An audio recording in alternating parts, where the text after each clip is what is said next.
Viewers, this is Sultan Fayaz Hussain and you are watching Sultan Fayaz official YouTube channel. नाजरीन, इस वक्त हर दिल बोझल है और हर आंख जो है वो अश्कबार है।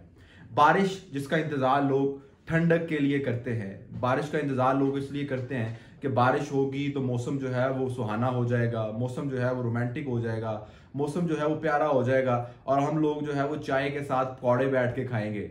लेकिन अनफॉर्चुनेटली पाकिस्तान और इस जैसे ममालिक के अंदर यही बारिशें जो बाकी ममालिक के अंदर रहमत के लिए का बायस होती हैं, जहाँ ये लोग जो है वो तफरी के लिए इस्तेमाल करते हैं, हमारे लिए ये जहमत बन जाती हैं। इसके अंदर ना सिर्फ हुकूमत का कसूर है, हमारा अपना भी बहुत सारा कसूर है और इसके अंदर जो है वो बहुत सारे अवामिल दरपेश हैं। इस वक्त की जो मौजूदा सूरत हाल है, सबसे पहले तो मैं आपके सामने वो रखूं कि सिर्फ खैबर पख्तूनख्वा के अंदर 350 से जायद हलाकतें हो चुकी हैं। 377 का नंबर दिया जा रहा है, इससे जायद भी जो है वो अभी मुतवक्के हैं, क्योंकि अभी बहुत सारे ऐसे रेस्क्यू ऑपरेशन जारी हैं जिनके बाद हमें हतमी तादाद का इल्म होगा, हमें मालूम होगा कि कहां पर कितनी लाशें गिरी हैं, क्योंकि बहुत सारे ऐसे इलाके हैं जहां पर पहुंचना बहुत मुश्किल है। इस तरह की जब सूरत हाल होती है तो वहां पर जो इंफॉर्मेशन का फ्लो है वो भी रुक जाता है, आपके पास उस तरह से इंफॉर्मेशन नहीं आ पा रही होती, क्योंकि जो इंटरनेट के जराए हैं, इसके अलावा जो मोबाइल फोन सर्विस है या दीगर जो इसका इंफ्रास्ट्रक्चर होता है जिसके जरिए ये सर्विसेज हम तक पहुंचती हैं, वो भी इसके अंदर तबाह हो जाता है, तो वो इंफॉर्मेशन कलेक्ट करना बहुत बड़ा मसला बन जाता है। तो खैर, अभी तक जो हमारे पास ये चीजें आ रही हैं ये इंतहाई तशवीशनाक है, इंतहाई अफसोसनाक है और अभी इनके बारे में ये कहा जा रहा है कि ये मजीद बढ़ सकती है। तो ये हम सबको सोचना पड़ेगा, हम सबको देखना पड़ेगा और सबसे ज्यादा तो हमें मुहतात रहना पड़ेगा कि हम ये सब हो क्यों रहा है और कैसे हो रहा है। इसी बारे में आज की वीडियो में हम बेसिकली जानने की कोशिश करेंगे। ये जो सब कुछ हुआ, बारिशें हुई, अब आप ये कहेंगे कि एक तो कुदरती आफत है, बारिश हो गई, ज्यादा बारिश हो गई, इसके अंदर हुकूमत क्या कर सकती है, इसके अंदर कोई दूसरा शख्स क्या कर सकता है? ये तो खुदा का मामला है, ये तो कुदरती मज़ाहिर है, उसकी वजह से हो गया। बारिश होने की वजह से नुकसान नहीं होता। जिस तरह से मैंने आपको बताया कि दीगर ममालिक के अंदर बारिश को लोग एंजॉय करते हैं, हमारे यहाँ बारिश जहमत बन जाती है। उसकी बुनियादी वजह यह है कि हमने अपना इंफ्रास्ट्रक्चर डेवलप नहीं किया, हमने चीजों को उस तरह से तरतीब नहीं दिया। गैर कानूनी तामीरात इतनी ज्यादा है, गैर कानूनी जो दीगर चीजें हैं वो इतनी ज्यादा है कि जब इस किस्म की बारिश आती है और थोड़ी सी ज्यादा बारिश आ जाए तो वो पूरा का पूरा इंफ्रास्ट्रक्चर बह जाता है, और जब वो पूरा का पूरा इंफ्रास्ट्रक्चर बह जाता है तो उसके मलबे के अंदर भी लोग आके मरते हैं, बेसिकली उसी के मलबे के अंदर आके लोग मरते हैं ना। तो ये जो सारा का सारा ये हमारी हुकूमत का ही किया करता है। ये जो लोग हैं, ये जो आज कह रहे हैं कुदरती आफत बना के इसको हमारे सामने पेश कर रहे हैं, कुदरती आफत ये नहीं है।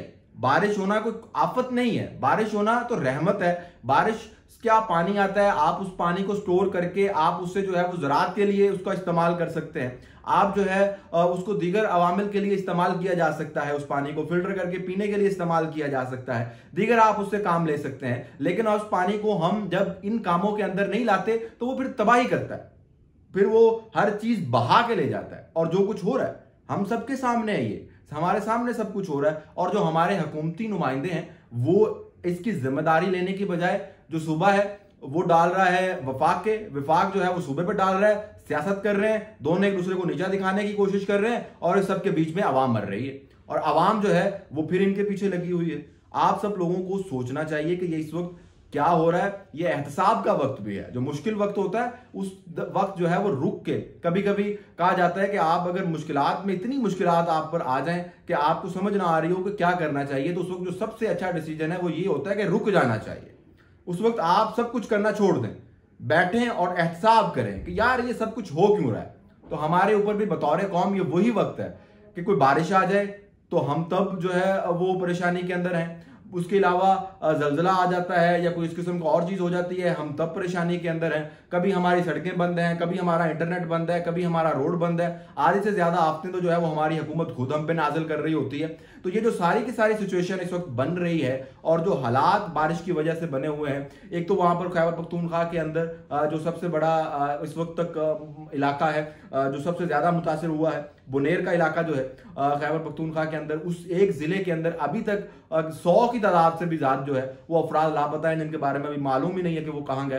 पूरे के पूरे गांव बह गए हैं, सब कुछ जो है वो मिलिया मेट हो गया है, तबाह बर्बाद हो गया है। उस सूबे के अंदर जो है वो अमन व अमान की सूरत हाल भी खराब है, उस सूबे के अंदर जो है वो लोगों का उस तरह से तर्ज जिंदगी भी बेहतर नहीं बनाया जा सका। ना वहां अमनो अमान है, ना वहां तालीमी सहूलियात हैं, ना वहां पर सेहत का कोई निज़ाम है, वहां पर जो है वो कुछ भी नहीं है। लेकिन इसके बावजूद जो वहां का वजीर आला है वो हर दूसरे तीसरे दिन वहां से जो है वो एक जलसे की शक्ल में, एक जुलूस की शक्ल में वहां से निकलता है और लेकर आकर जो है वो पहुंच जाता है इस्लामाबाद, कभी कभी लाहौर, कभी कहीं। और इस जमात के लिए सबसे बड़ा मसला इमरान खान है, अवाम तो है ही नहीं। हर पार्टी के लिए इमरान खान के जो अगर पार्टी की बात करते हैं तो सिर्फ इमरान खान की पार्टी की ये सोच या रविश नहीं है, बल्कि सारी की सारी पार्टियां सिर्फ अपने इक़्तिदार, अपने लीडर और अपने इख्तियारात के लिए महदूद हैं। बाकी सारे के सारे जो है वो आवाम क्या कर रही है, जो हुकूमत का असल काम है पॉलिसी साजी करना, किस तरह से चीजें बनाई जाती हैं, ये माहौलियाती तब्दीली से निपटने के लिए लोगों ने आज से 30-40 साल पहले काम मुकम्मल कर लिया हुआ है। हमने शुरू ही नहीं किया। हम सिर्फ इस हद तक तो हमने शुरू कर लिया कि हमने एक मिनिस्ट्री बना ली, कुछ इदारे बना लिए और फंडिंग इकट्ठी करनी शुरू कर दी, पैसे लेने शुरू कर दिया। वो जो फंड्स आए, इतने कर्जे लिए हमने इन सब चीजों के नाम पे, उनसे इंफ्रास्ट्रक्चर क्यों नहीं डेवलप कर पाए? और अगर इंफ्रास्ट्रक्चर डेवलप किया तो फिर ये तबाही क्यों हो गई, फिर ये लोग क्यों मर गए? तो ये बहुत जरूरी है।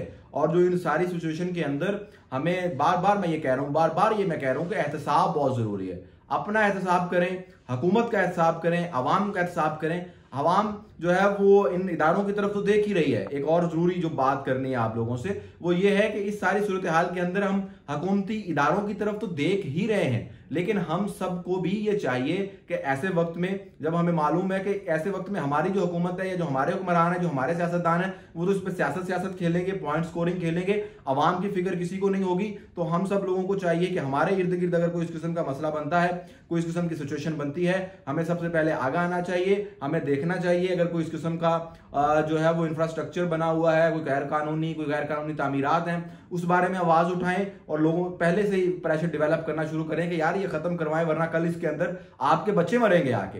तो ये इंफ्रास्ट्रक्चर खत्म करवाएं, अवामी आगाही जो है वो लोगों तक पहुंचाएं कि किस तरह से सूरत हाल के अंदर निपटा जा सकता है, और हुकूमत पर प्रेशर डेवलप करें कि माहौलियाती तब्दीली के लिए और उसके बाद अगर इस किस्म की कोई बारिश ज्यादा आ जाती है तो उससे निपटने के लिए फौरी तौर पर जो है वो इंफ्रास्ट्रक्चर जो है वो तरतीब दिया जाए, फौरी तौर पर जो है वो इंफ्रास्ट्रक्चर जो है वो डेवलप किया जाए, ताकि हम हर साल जो है वो यही रोना ना रोते रहें कि जी आज हम इस साल हमारे बारिश में इतने बच्चे मर गए, इस साल शराब के अंदर इतने बच्चे बह गए। हर साल हम बैठ के यही रोना रो रहे होते हैं। तो आज तक हम इस पे ऊपर क्यों नहीं जो है वो काम कर पा रहे? तो इस पर जो है वो पूरा प्रेशर डालिए। आपके पास सबसे बड़ी ताकत सोशल मीडिया की ताकत है। सोशल मीडिया पर आप इन लीडर्स के लिए, इन पार्टियों के लिए तो बहुत ट्रेंड्स चलाते हैं। इन पार्टियों और इन जो आपके महबूब लीडर्स हैं, चलाएं, मैं मना नहीं करता उनसे, आप उनके भी ट्रेंड्स चलाएं, आप उनकी भी मार्केटिंग करें, बट अपने लिए भी आवाज उठाएं। जो अपने लिए कुछ नहीं कर सकता वो किसी के लिए भी कुछ नहीं कर सकता। अपने लिए आवाज बुलंद करें, अपने लिए आवाज उठाएं, अपने बच्चे मरने से बचाएं। आज आप अगर सोच रहे हैं कि लाहौर में बैठे हुए ये कराची के अंदर या खैबर पख्तूनख्वा के अंदर या कश्मीर और गिलगित बल्तिस्तान के अंदर ये सब कुछ हो रहा है, तो ये मत भूलिएगा कि ये आग आपके घर तक भी पहुंचेगी।